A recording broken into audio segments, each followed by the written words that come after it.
Mind हमारी life में एक सिग्निफिकेंट रोल प्ले करता है, क्योंकि at the end of the day it's about mindset that matters. Practically इस संसार में अगर हम सही दृष्टिकोण से देखें तो ना तो कोई चीज़ छोटी होती है, ना कोई चीज़ बड़ी होती है।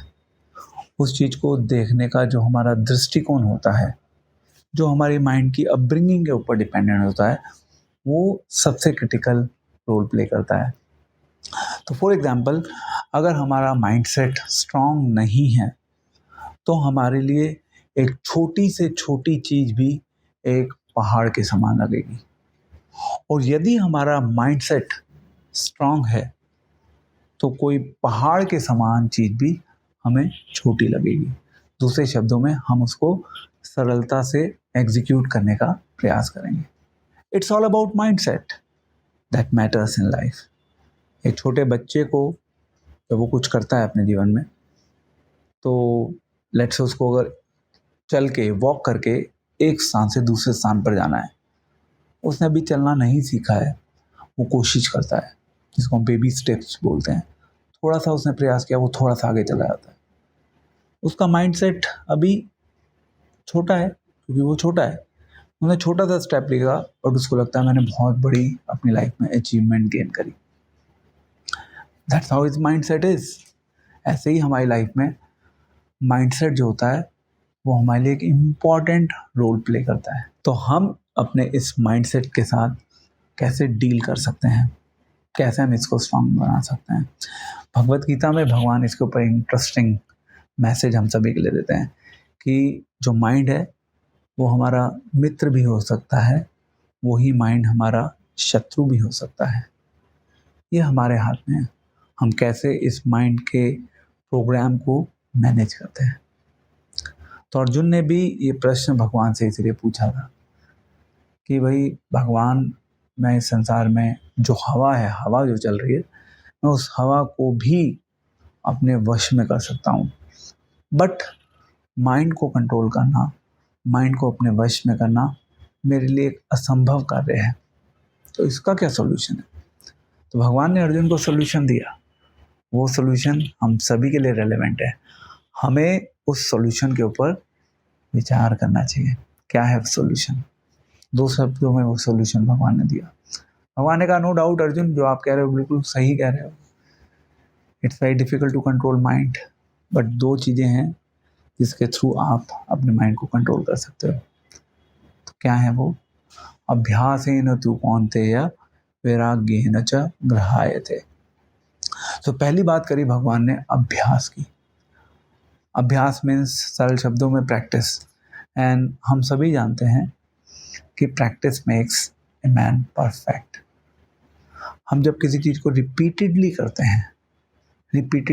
हैं, वो चीज़ थोड़ी सी यदि मुश्किल होती है तो धीरे धीरे धीरे हमारे माइंड के लिए उस चीज़ को करना आसान हो जाता है, because of the practice. For example, जब आप रनिंग करना शुरू करते हैं, पहले दिन शायद आप 500 मीटर रन कर पाएँ, may be maximum 1 kilometre run कर पाएँ, क्योंकि आपका माइंडसेट वैसे ही प्रोग्राम्ड है। आपने प्रैक्टिस करना शुरू किया, 1 हफ्ता आपने 1 किलोमीटर किया, दूसरे हफ्ते में आपने बढ़ा दिया, 2 किलोमीटर पे आ गए, 1 महीने में आप 4 किलोमीटर पे आ गए।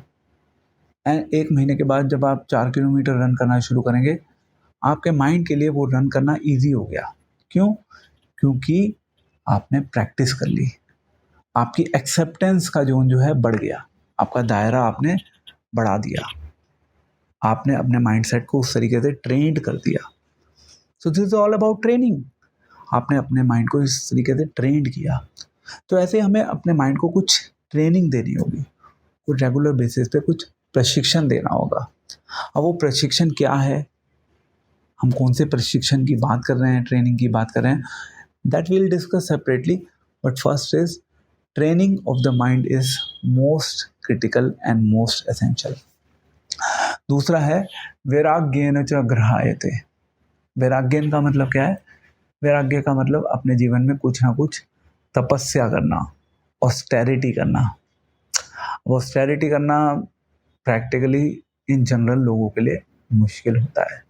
एक छोटा सा एग्जाम्पल, अभी दिल्ली शहर में एट प्रेजेंट इतनी भयंकर गर्मी पड़ रही है, इतनी भयंकर गर्मी में प्रैक्टिकली हम सभी को एसी चाहिए होता है।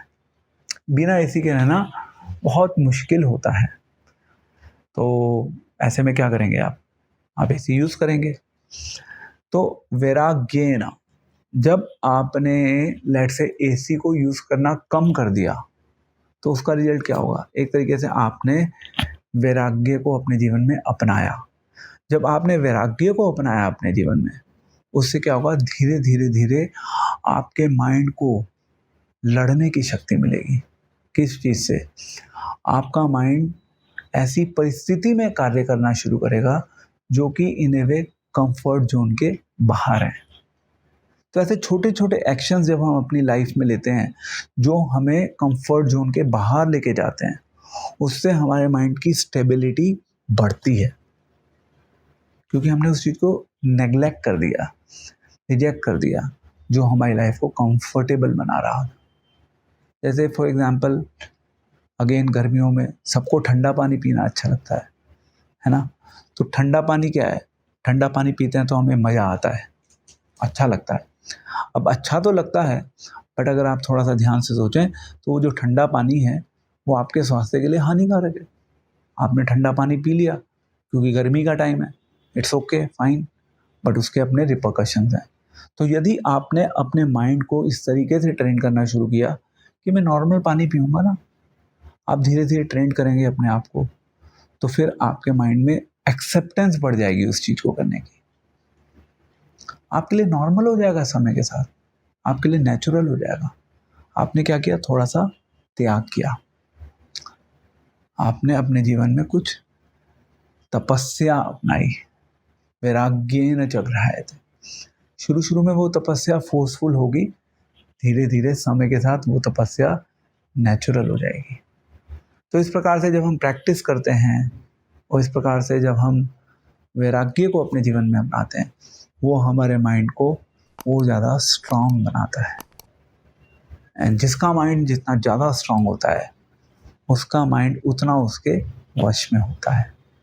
एंड जिसका माइंड लेजी होता है, ढीला होता है, उतना वो उसके वश से बाहर होता है। तो जिसका स्ट्रांग होगा उसका माइंड उसका मित्र होगा, जिसका माइंड लेजी होगा, क्रेजी होगा, उसका माइंड उसका दुश्मन होगा। तो चॉइस हमारे हाथ में है, उसके लिए हमें अपने माइंड को सही प्रशिक्षण देना होगा। तो बहुत सारी बातें हैं भगवद गीता में माइंड के ऊपर। हम अपनी अलग अलग सीरीज़ में आगे इस माइंड के विषय में और डिटेल से डिस्कस करेंगे।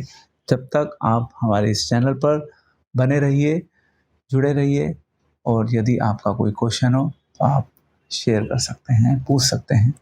Thank you very much. Hare Krishna.